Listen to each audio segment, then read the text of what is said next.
You are listening to Parliament Matters, a Hansard Society production supported by the Joseph Rowntree Charitable Trust. Learn more at hansardsociety.org.uk/pm.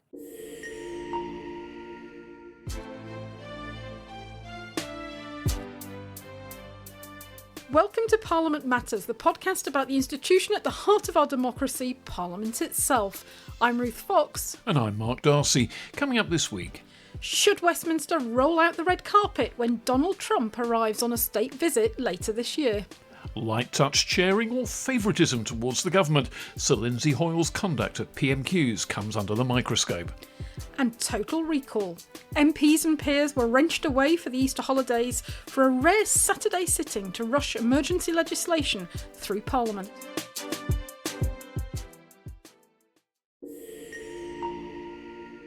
But before we get on to that, Ruth, a little community note. Before Easter, in our last podcast, before the holiday break, we announced that we were going to have two podcasts. One, an interview with Simon Hart, the former Conservative Chief Whip, which did indeed appear, and another looking at the intricacies of report stage as a kind of preview towards the report stage of the legislation to enable assisted dying in England and Wales.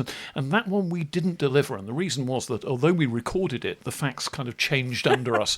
Kim Leadbeater, the promoter of the bill, decided to postpone the report stage day. It's now going to be on May the 16th.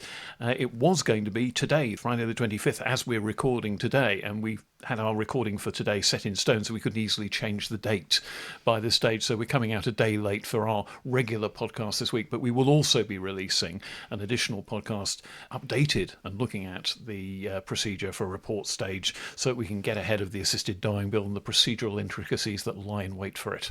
Yeah, so look out, listeners, for that updated, revised podcast on report stage. The revised standard version, you might say. Which will be coming out in a few days with our procedural guru Paul Evans as our guest.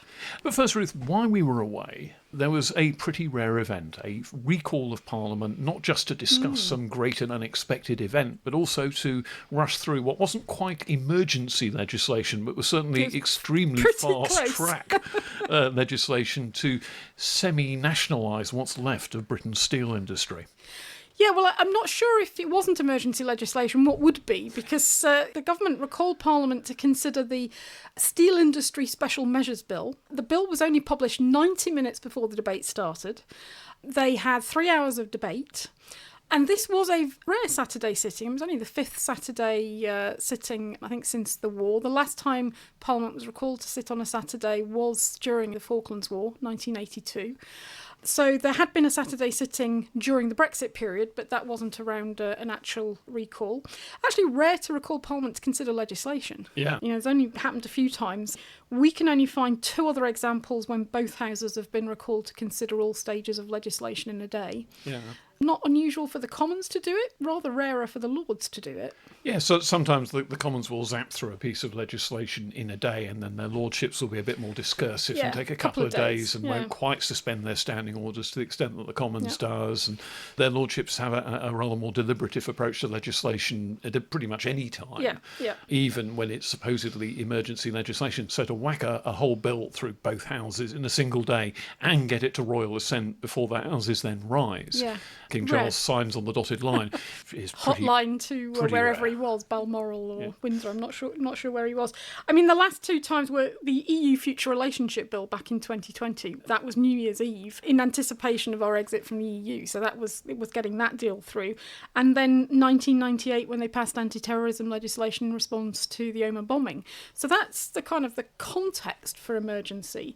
As you say, this was really in essence to save the steelworks in Scunthorpe so that the blast furnaces did not shut down, because they're very difficult apparently to restart. You more or less have to rebuild them at that Yes, point. I mean, once the molten steel solidifies, it's going to take an awful long time to get it back up and running. So it was really to save the steelworks. It wasn't formally to nationalise them. That remains a possibility, but the bill doesn't require that. It wasn't a bill specifically focused on Scunthorpe. That was one of the things a number of people were asking that day. It wasn't specifically about Scunthorpe, it's about the steel industry. Reasons for that is it would have made it a hybrid bill, and they couldn't have used the procedures for hybrid bills in a day because that would have targeted private interests. Yeah, so there had to have been a much more elaborate process involving consultation and representation at committees, and you never hear the last of it, basically. Certainly not in that time scale. No. So that I think was the reason for that. But I have to say the whole process made me very grumpy. It was quite a grumpy Saturday. I think we're working holiday. round to your very, very favourite subject here of delegated powers, Indeed. because the powers that are given to ministers under this legislation are pretty sweeping. It's the old bugbear of the minister has powers to implement their policy once they've worked out what it actually is. Yes. Not only that, it's the minister will have these powers to issue directions which are not subject to parliamentary scrutiny. So whatever happens, Parliament's not got further reach over them and further accountability. These are what House of Lords committees in the past have described as disguised legislation. They're sort of like a form of tertiary legislation, not secondary. And essentially, Johnny Reynolds is getting, as the Business Secretary, whose bill it is, he's getting immense powers to determine what happens to what is essentially a privately owned company, to direct it to do things or to direct it not to do things without fully taking state control. Now, there may be good arguments for that around it being a strategic industry, wanting not to have that kind of industry shut down at the behest of an overseas or foreign company that may or may not be in the controls of the Chinese government. But that has huge implications, that a privately owned company can be directed by the government to do something or not to do something. Very nice 1970s flavour about it all, you might say. But the other point about this was that there was a discussion that because these are such extraordinary powers, maybe there ought to be an amendment to give what's called a sunset clause. So these powers would expire on a given date, by which time Parliament would have been able to legislate properly at more leisure. But there was no opportunity, certainly in the Commons, for an amendment of that kind to be put down. And that's one of the real grumps about this procedure, it was so expedited. Yeah, and that's what made me even more grumpy than the delegated powers. I mean, the delegated powers I can kind of understand. I think it's contentious. I think it's worrying as a departure, a precedent for government to be getting powers to determine the actions of a privately owned company in the context of, if you want companies to invest in the country, that leaves questions about what might happen in the future if those powers, which are on the statute book, were in the hands of another minister. As we said before, one of the issues about powers is that just because the minister today says they'll behave in a particular way doesn't mean those powers in the hands of another minister will be used in the same way. That's the risk. And that's why there's a desire in legislation to have sunset clauses to stop those powers being used after a certain period of time, for them to expire, so that you don't get that But if you were going to put in something like that, if you were going to try and add that to a bill, you would need a committee stage or a report stage to do it in. And this was so fast track that there wasn't really a committee stage. And this is what I couldn't quite understand on the Saturday morning. We got the business motion, so the motion that sets out how the amount of time for the Commons debate was going to be divided between the various stages for a bill. And essentially it was a 3-hour debate. And normally you'd get a business motion which sort of sets in, there'll be so much time for second reading, then there'll be so much time for committee and report. And they could have had even just an hour of the 3 hours set aside for committee and report. But this business motion didn't set any, if you like, knives into the programme. It was just a 3-hour debate. Whether the government had consulted with the opposition on it, I don't know. Whether the opposition hadn't realised the implications of it, I don't know. Interestingly, the shadow leader of the House, Jessie Norman, wasn't there. Not all MPs could get back in time because it was a recall announced within 24 hours. Caught in your Tuscan villa, you just can't get back in time. Yeah.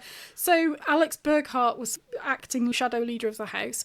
Whether the opposition hadn't realised the implications, or whether they did and actually they weren't bothered because ultimately they knew that if there were amendments pushed to a vote, they weren't going to win them, I don't know. But the consequence of the business motion was that at the end of the debate, the second reading, which filled the whole of the 3 hours, you then ended up with this sort of nonsensical situation where The committee stage for amendments, normally clause by clause consideration of amendments and new clauses, new schedules, followed by report, where the committee reports to the House what changes may or may not have been made to the bill and allows the House to consider those. And then third reading, which is normally a bit of a formality, but where they approve the legislation. Final product, as it were. That all went through in about 3 or 4 minutes. Yeah, and you have this nonsensical moment where, not having had a committee stage, a government whip has to get up and say, I've been directed to report the committee. Yeah, which is amid derogatory surreal. laughter, because they clearly hadn't, the committee hadn't really considered the bill at all. So I'm reporting that a non-existent committee has directed me to report on non-existent proceedings, which are now done with. Yeah, and the government obviously had published the bill 90 minutes beforehand, so the opposition had not had much time to consider amendments and to get them tabled. They did put down some amendments, and one of the amendments was a sunset clause.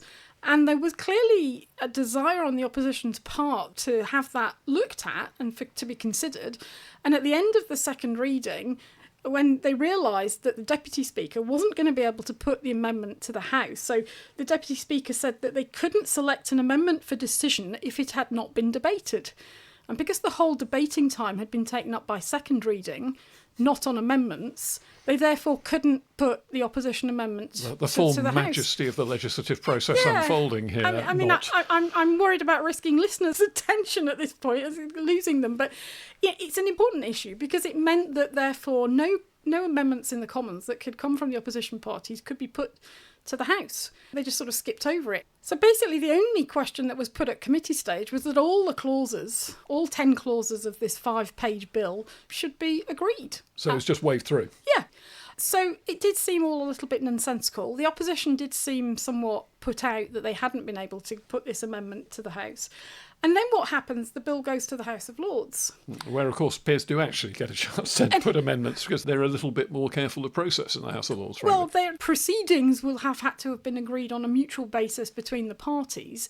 And if members want to debate an amendment, then they have that opportunity to do so. And the government doesn't have control of the agenda in the same way, so can't stop them. And what happened is that the House of Lords adjourned for a period so that they could consider what amendments they wanted to table. They rose for about an hour to consider and table those amendments, which was a sunset clause from the opposition, amongst other things. They debated them. In the end, they didn't press it to a vote. What they got was more clarity from the government about how they would from respond. A minister, that kind of thing. I mean, to be fair to Johnny Reynolds, although I have reservations about the degree of power that has now been delegated to him without parliamentary accountability, he, at least in the debate, did indicate that he recognised the gravity of what powers he was asking for. And he said that he hoped wanted the select committee to scrutinise the implications of this action going forward. He wanted and would make regular sort of monthly statements to the House. But there wasn't much clarity about what that would look like. And then he also said that they would repeal the bill at the earliest opportunity. Well, we'll see. Those are the kind of promises that are very easily made at the time, often a little bit more difficult to implement later. And I suppose the underlying moral of this is you have to watch very, very carefully when emergency legislation is being enacted, because it can contain a multitude of high-powered abilities for ministers that can be used again in slightly different circumstances. You give people these kind of high-powered tools and they will be used, and not just for the purpose they've been provided for in the first instance. Yeah, and the constraint in this bill is clearly, it's in the title, it is about the steel industry. So these are not powers that they're going to be able to take and use for any other kind of sector of the economy. But nonetheless, in the context of the steel industry, they're very big powers. In the context of government's relationship with the private sector, they're very big powers. But the House of Lords did get a little bit more clarity about what's going to happen as a result of their debate on their amendments. So the ministers committed to making an oral statement to the House every month, or at least on the first occasion. This was the interesting bit. At least on the first occasion, it was a commitment to an oral statement. And then they said they would discuss in the usual channels, which essentially means the business managers, the party whips, what form those future statements might take. So not a guarantee of an oral statement every month. It'll morph slowly into a written statement over time. And of course, once the House resumed this week on Tuesday, there was indeed a ministerial statement then to update the House in the Commons and then the Lords on what had happened since the recall. So we will see. It was interesting. It made me grumpy. The government got their bill. We still have a steel industry, so we'll see what happens with the powers in the future. And with that, Ruth, should we take a quick break? Yes, Mark, but just before we go, we need to hear from our listeners. All our Parliament Matters listeners, your feedback is crucial to the future of the show. Mark and I want to make it better, and the best way to do that is to hear directly from all of you. So we've got a short listener survey to help us understand what's working, what's not, and how we might grow the podcast. But crucially, knowing more about our audience through your feedback will also help us attract sponsors. And Mark, let's be blunt, it's their advertising revenue that keeps the podcast free to listen to. So if you're enjoying Parliament Matters, please do fill out the survey. It's a great way to help us keep the podcast going. It's been designed by Acast, the podcast publishing platform that we use. You can complete it anonymously. The link is at the top of the show notes in your podcast app, and it'll only take a few minutes, but it will make a difference for us. So please do that. We'll be very grateful, and we'll be back in a minute. And we're back. And Ruth, another talking point that's emerged from Westminster very much since the Easter break is whether Mr. Speaker is perhaps batting a little bit for the government, at least in the conduct of Prime Minister's Question Time. The accusation was made in a column in the Times by Matthew Parris, a former Conservative MP and parliamentary sketchwriter for the Times for absolutely ages, and a very shrewd observer of what goes on in Westminster. And essentially the charge that he was making was that in the last PMQs, Kemi Badenoch, as leader of the opposition, was questioning Sir Keir Starmer and saying, given the Supreme Court's ruling on the status of trans women under the Equalities Law, will he now apologise to the former Labour MP Rosie Duffield, who walked out of the party over Starmer's handling of this very issue? They had their exchanges and they were pretty robust, but Rosie Duffield was sitting at the back of the chamber on the opposition side, looking extremely cross. There was an opportunity to call her to intervene in this debate, and it didn't happen. The Speaker didn't call her. And then people look back to an earlier occasion where Diane Abbott, another Labour MP who's been at odds with her party leadership, was the subject of debate, and she was bobbing up and down, and she wasn't called to take part in the exchanges, even though she was the subject of them. And people are starting to suggest, or at least mutter under their breath, that Sir Lindsay Hoyle as Speaker is occasionally not doing things that would seriously inconvenience Sir Keir Starmer. And so is the Speaker really as neutral as a Speaker is supposed to be? Matthew Parris concluded his article with the damning suggestion that he was becoming nostalgic for the days of John Bercow, which from a former Conservative is a pretty damning indictment. Yeah, so in his article, Matthew has this line, any student of parliamentary practice would have expected the chair to let her speak.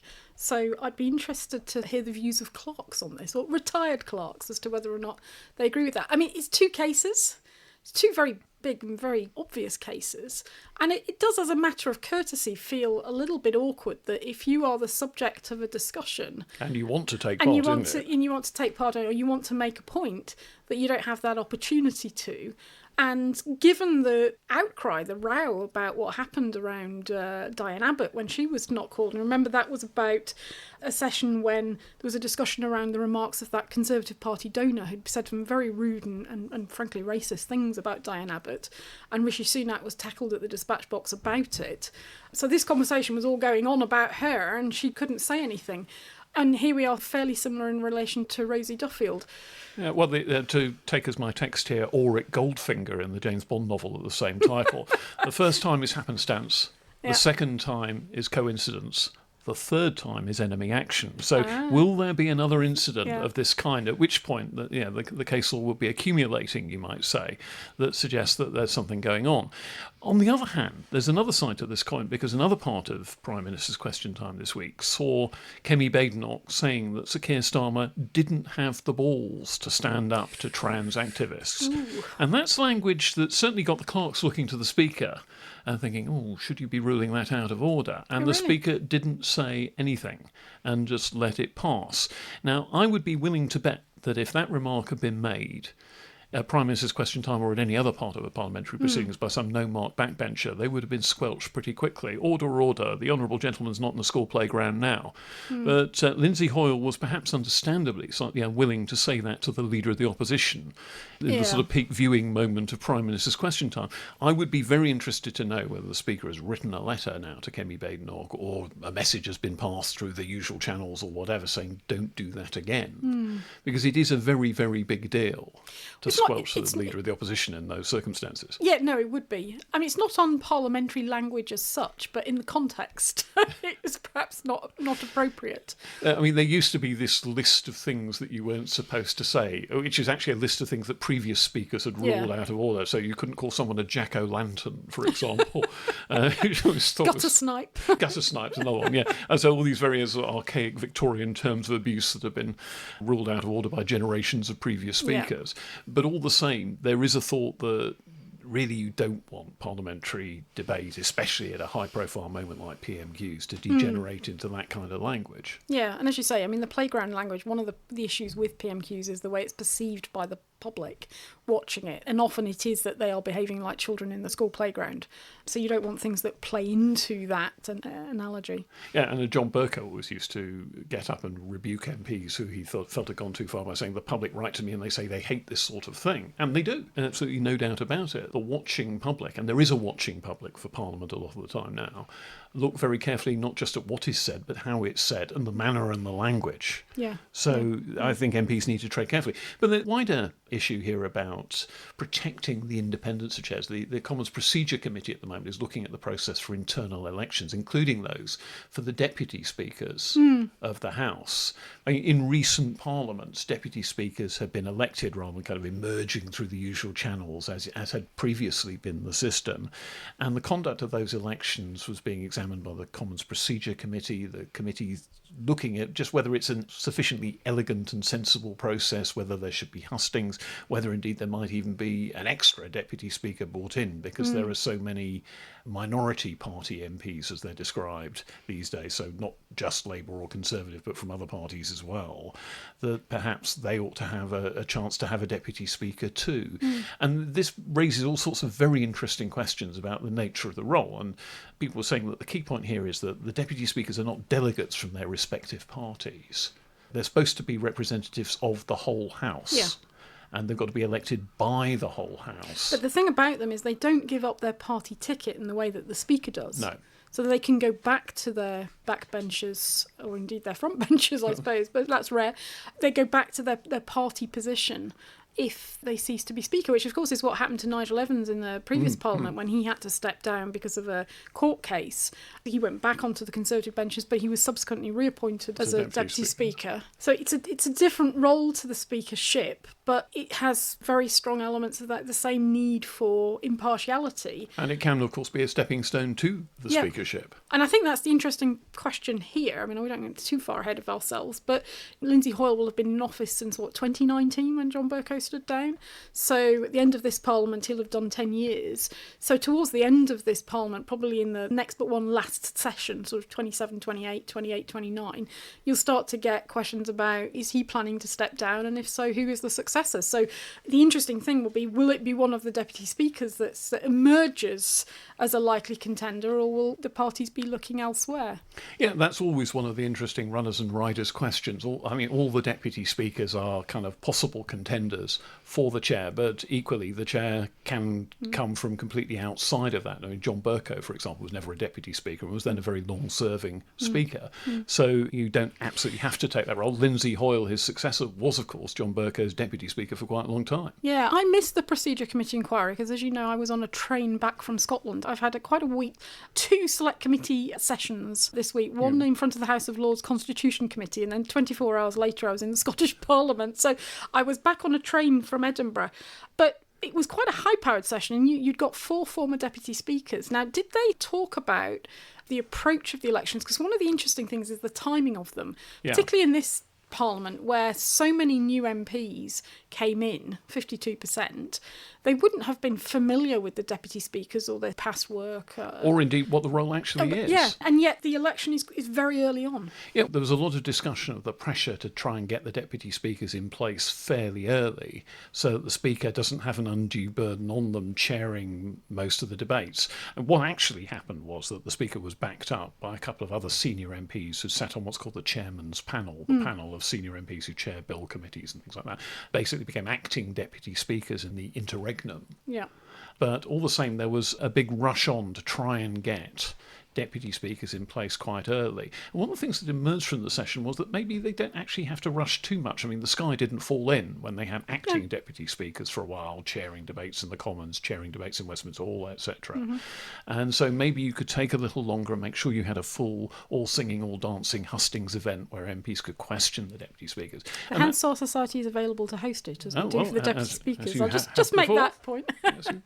But the point here is that with a vast lapse in the kind of institutional memory of the Commons, because there's been such a turnover of MPs, it's actually fantastically valuable for those new MPs in particular to get a chance to sit down with and question people who want to be their deputy speaker about what they do, what approach they'll take, what the questions before them are. It's a learning experience for everybody. And actually, to be a deputy speaker, you tend to have been a reasonably senior MP, already quite experienced. But they were all saying, all the various people who'd been deputy speaker, that they found it a very important learning experience to find out what the rank and file wanted to know, what the rank and file thought they did, how the rank and file thought the system worked, and how the rank and file wanted the system to work. So it's a very useful process if you can fit it in. There doesn't have to be a kind of Gadarene rush to get them in as soon as possible. Did much emerge about the relationship between the deputy speakers and the speaker? I don't mean at a personal level, do they get on with Lindsay Hoyle or John Bercow? I don't expect them to say that. But just in terms of the relationship and the institutional role. What emerged mostly was questions about the workload and how they managed to work together.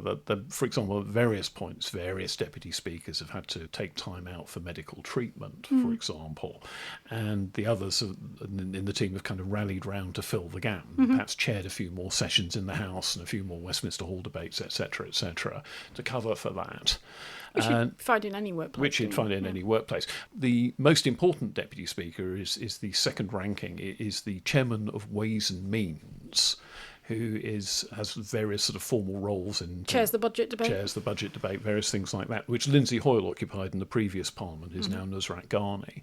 There's a certain amount of precedence there, and MPs not necessarily wanting to challenge the sitting senior deputy speaker for the seniority of the post in an election. So you actually had tales of Natasha Engel, when she was running for deputy speaker alongside Sir Lindsay Hoyle, saying to her supporters that she didn't want too many of them to vote for her, just in case, because she didn't want to seem to be a threat to Sir Lindsay's position. She felt that was his position as of right. So there are all sorts of quite interesting things going on there, and that there's an established pecking order amongst the deputy speakers. There's also just this question of they're not party delegates. They're supposed to be above party. They don't want to get to a situation where you appoint a fourth deputy speaker just to represent the smaller parties, because that then introduces a level of kind of partisanship within the team that just shouldn't be there. Yeah. One of the things that interests me at the moment is whether or not, partly through sort of lack of institutional knowledge, both amongst MPs but also amongst the deputy speaker team, I think to some extent also amongst the clerks, is whether there's a developing situation where current practices which have been regularised in recent times are being treated as rules, when in fact they're not rules, they're just sort of recent practices. Just to go back to our earlier discussion on the steel industry bill, the reason that the then Deputy Speaker who was in the chair gave for not being able to put the opposition amendments to a vote, because the second reading debate had filled all the time and therefore there'd been no debate on the amendments themselves, the chair said they can't select an amendment for decision if it has not been debated. Well, is that an actual rule, or is that just a recent practice that has developed?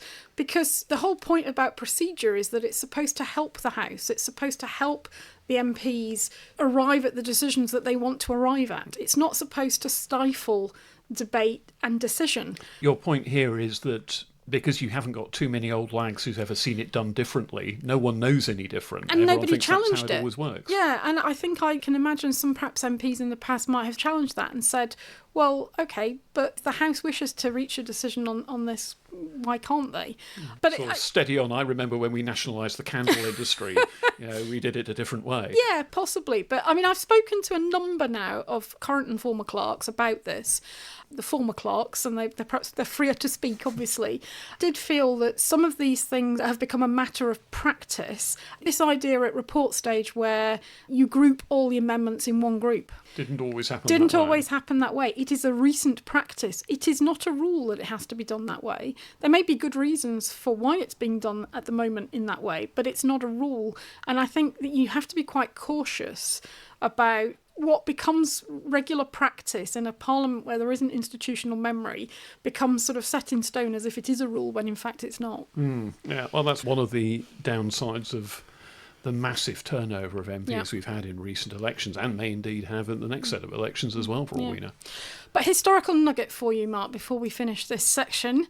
The Pope died this week. And as you do on your bank holiday, causes you to look up what happened when previous popes died in parliaments. And I discovered that you have to go back to 1939 and the death of Pope Pius XI to find an occasion when Parliament was sitting at the time the Pope died and wasn't adjourned for 4 days or more. So in the past, John Paul II, for example, he died during the 2010 general election. Parliaments have been on long recess periods previously, so there's been no parliamentary reference to the death of the Pope. 1939, when Pius XI died, it wasn't mentioned. It just passed Parliament by, which I think says something historically about the relationship with the Catholic Church, probably. They also, I suppose, in 1939 had other events to distract them, other concerns. It was February 1939, so a few months before the Second World War started. But unsurprisingly, this time, the Speaker did make a statement from the chair to mark and commemorate the death of the Pope. So there you go. Historical nugget for you. Yes, and all of those who've watched the film Conclave will, of course, be now watching with great interest to see what happens next. I haven't seen it yet. And all the hardened political professionals take the same view on this, that in the end, the result of the next conclave will all be down to turnout. And with that, another break, I think. See you in a minute. Well, Mark, we're back, and another example of déjà vu this week with the news that... all over again. All over again. The news that parliamentarians are organising against the prospect of an address to Parliament by President Trump when he arrives on a state visit. It's very clear that quite a number of MPs and peers are not keen on the idea of him coming into Parliament to talk to them. Well, first of all, I suppose you've got to ask, does President Trump actually care in the slightest whether or not he gives a speech to Parliament as part of his state visit? In the initial Trump...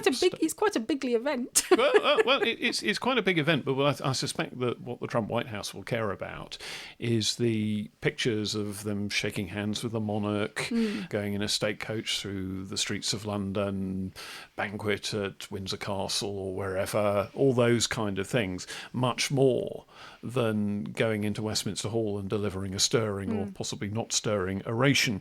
But of course, back in the first Trump term, when it was suggested that President Trump might be doing a state visit, the then Speaker of the Commons, John Bercow, moved very fast to announce that he didn't think that President Trump should be invited, and that he didn't think that he wanted him in Westminster Hall because he was a very bad man who'd done lots of bad things and shouldn't be let in. That caused a bit of a difficulty because there isn't really a precedent for the Speaker of the Commons, or indeed the Lord Speaker, raising a majestic hand and saying, we're not going to let this state visitor in. Yeah. And no one really quite knew what would happen. As I recall, there was quite a big response from the public as well, because there was an e-petition, wasn't there, that eventually ended up being debated because it got something like 1.5 million signatures on it, demanding that Parliament not let him in. And I think he acted unilaterally. He preempted the Lord Speaker, Lord Fowler, who was then in the sort of awkward position of whether he agreed with John Bercow or not. I suspect that Lord Fowler, Norman Fowler, as was not particularly amused by that. The point here is that speeches in Westminster Hall are taking place in a venue that's controlled by a kind of triumvirate. There's the Lords, the Commons and the Crown all have a voice in the running of Westminster Hall. And normally that's not a problem. They all pretty much agree on what they want to do and it's all fine. But what would happen if the Lord Speaker said yes and the Crown said yes and the Speaker of the Commons said no? Would there be a vote in some committee somewhere? I mean, no one knows. It's never happened. Well, I can't even see circumstances in which it would get that far, because as a state visit, the arrangements are in the hands of the monarch and the representatives of the monarch, in this case the Lord Chamberlain, and the Foreign Office. And as I understand it, for a state visit, there's sort of three core things that you get in a state visit. You get, obviously, the meeting with the monarch, whether that's at Buckingham Palace and an overnight stay over, or Windsor Castle, wherever it may be. You get the parade in the carriages down the Mall. You get the inspection of the troops. And then you usually get a banquet at the Guildhall, hosted by the City of London, by the Lord Mayor. As an address to Parliament is not a formal requirement of a state visit. Yes, it's optional, and there have been very, very few of them. I think Barack Obama did. Yeah, so there have only been 3 formal state visits by a US president since the war. That was George W. Bush, Barack Obama, and then Donald Trump. Most US presidents have come on, if you like, a working visit, not a formal state visit.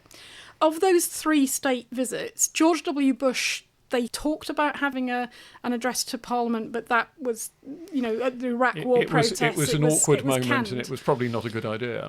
President Obama did address Parliament in Westminster Hall, which we can come back to. Donald Trump, on his previous state visit, didn't, for the reasons you've just said. But you can't imagine a scenario in which the Lord Chamberlain thought, following discussions with the monarch and the Foreign Office, that he'd approached the speakers of both houses to request that Parliament make provision for a speech as part of the visit, to then be told no by one or both speakers. Yeah. I mean, they just agree it. Yeah. Verbally between them. If you thought the answer was going to be no, you wouldn't ask the question. Yeah, absolutely. So I can't see that happening. You can address Parliament when it's not a state visit. So there have been occasions, so both Ronald Reagan and Bill Clinton addressed Parliament, but they were not on a state visit. As we said, Bush didn't because of the Iraq War protests. You can address Parliament whether you're on a state visit or a working visit, but it doesn't have to be in Westminster Hall, and this is a common mistake. Everybody just assumes, Westminster Hall.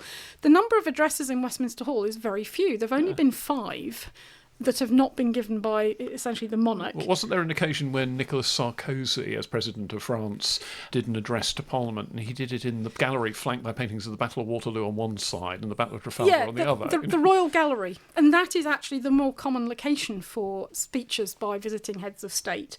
So the only heads of state that have addressed a joint session of Parliament in Westminster Hall. So for listeners, Westminster Hall is the biggest single room on the parliamentary estate, and it is the historic medieval bit of Parliament that remains. Dating back to William II, Rufus, who built it shortly after the Norman Conquest. And it is there, of course, where the Queen's coffin lay in state, where the public visited to pay their respects 3 years or so ago. It's that big cavernous hall. The only heads of state that have given an address from there, Nelson Mandela, Barack Obama and Charles de Gaulle. And, of course, there was President Zelensky from Ukraine, who gave a speech from Westminster Hall, which was absolutely packed to the rafters to see him. He even presented the Speaker of the House, I think, with a Ukrainian fighter pilot's helmet as well. Yes, so there are all sorts of very cunning bits of politics in that one. Yeah. You've then had sort of the monarchs have given, the Jubilee addresses. The King gave his accession address there.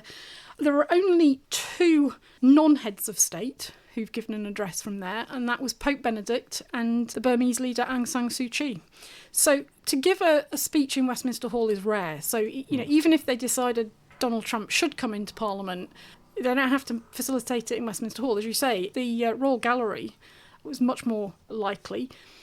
And part of the decision would be about size. I mean, Westminster Hall, to use my footballing passion, Westminster Hall is sort of like the Wembley of the parliamentary circuit. The Royal Gallery is smaller and can accommodate fewer people. So there isn't going to be, frankly, the huge demand to listen to Donald Trump that there was to listen to Nelson Mandela and Barack Obama. You could imagine some groups of MPs announcing that they were going to boycott the whole event as well, and you wouldn't want sort of chunks of empty seating where they should have been. The other option that's used sometimes is the Royal Robing Room. It's a very beautiful, ornate room, which is where the king goes when he arrives for the state opening and gets the full robes and crowns on before he has to parade through the palace. Flanked with naff wooden carvings of King Arthur, if I recall. I'm not sure naff's quite how I would describe it. Pretty naff Victorian carvings, as I recall. It's also got the little throne that Queen Victoria used, and you realise when you look at it how small she was. But there's also been examples of heads of state being relegated to committee rooms. I mean, poor old King Abdullah of Jordan, he didn't get either of these ornate locations. He got a committee room. So we'll have to see. But I mean, the rumours are that the state visit will be in September. So it might actually be during the conference break when Parliament isn't sitting anyway and everybody's off the hook. Yes, you might suddenly sort of find that the timing could be nicely aligned. As I said at the beginning, these MPs are coordinating letters to the Speaker and the Lord Speaker to try and sort of preempt any move. The arguments they're making is that Donald Trump shouldn't be allowed into Parliament because of his attitude towards and comments about the UK, about parliamentary democracy, the NATO alliance and Ukraine. And of course, apart from anything else, I suppose, there's a bit of inter-parliamentary solidarity to consider here. If you think back to Joe Biden taking office and the congressional proceedings to certify the 2020 presidential election and the January the 6th invasion of the buildings of Congress, with Donald Trump kind of sitting on the edge, refusing to intervene for a very long time to protect members of Congress and indeed his own vice president. Yeah. I understand that the government has got to deal with Trump. They've no option. He's the person that the American people have chosen. But Parliament's not in the same position. And I do think that question about interparliamentary solidarity is important. I mean, should Westminster be rolling out the red carpet for a man who was involved in trashing his own legislature, or at least inciting others to trash their legislature, to threaten, as you say, the lives of the Vice President? I mean, the Speaker of the House, Nancy Pelosi, was effectively run out of the building. Her officers were trashed. And we shouldn't forget in all of this that a Capitol Hill police officer died. So I do think the idea of rolling out the red carpet to a man who was at the heart of that and has since, as you said, pardoned the people who were responsible, frankly, is a step too far. We don't need to go that far. And all power to their elbow, I say. Let's not do it. A rare example of this podcast coming firmly off the fence. I don't think it's a partisan issue.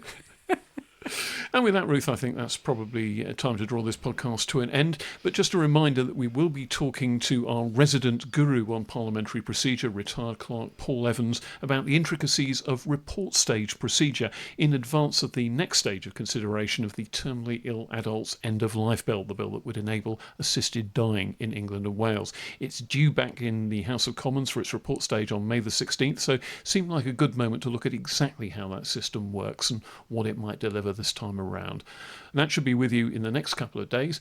Until then, Ruth, time to say goodbye. Yeah, just a reminder to listeners before we go, do please use the link in the show notes to complete that survey for us, audience survey. Just really help us to get a sense of what you like about the podcast, what you don't.